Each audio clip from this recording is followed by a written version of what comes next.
Bonjour à tous, ici Manga Fan. On se retrouve aujourd'hui pour une nouvelle manga review. Oh que oui, oh que oui. Et aujourd'hui, je vous parle du tome 20 de Demon Slayer, publié chez Panini. Donc, tome 20, plus que 3 tomes avant la fin. On est en retard au Québec, bien entendu. En France, vous avez jusqu'au 22. Au Québec, on est encore au 20. 21 devrait s'en venir. Donc, on reprend avec le combat contre la première lune de Imiji Jima et de Shinazugawa, qui se battent contre Kokushibo, la première lune. Avec, bien sûr, le pilier de la brume, Tokito, et Genya, qui sont blessés et qui participent au combat. Donc, c'est comme un 4 contre 1. Hein? Le tome va être axé entièrement sur eux autres. C'est vraiment un tome axé juste sur leur combat et la résolution de ce dit combat. Donc, pour ce qui est du combat, c'est palpitant de A à Z. On voit une progression des deux piliers les plus forts. Donc, de Shinazugawa et d'Imijima. Imijima!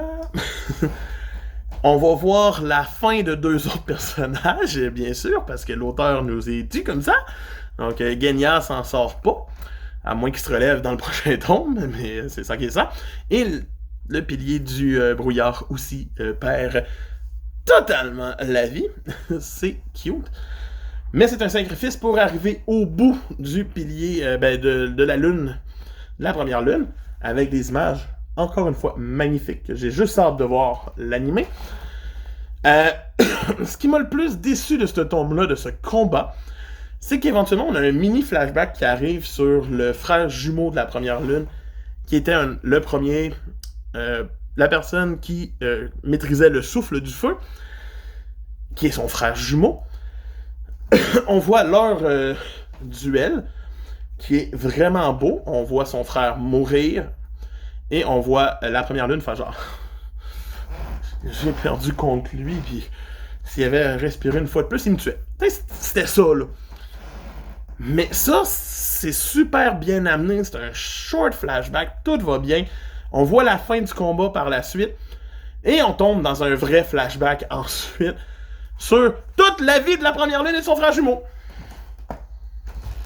Ça couvre tout ce qui reste dans le tome pour arriver exactement au même point qu'on a eu le flashback, comme 2 chapitres plus tôt. C'est juste de trop pointé. C'est ce qui m'a énervé. Mais le reste du tome est vraiment splendide et magnifique. C'est ce final-là, c'est genre vraiment d'arriver et de faire... Il a vécu une belle enfance. Mais... Non! Arrête! Pour moi, ce tome-là reste quand même très bon. Met en place la phase finale qui s'en vient tranquillement pas vite. Il reste juste Muzan à battre. Et il se mérite quand même une note de 6.5 sur 10. Oui, le flashback a tiré vers le bas. Oui, je suis d'accord.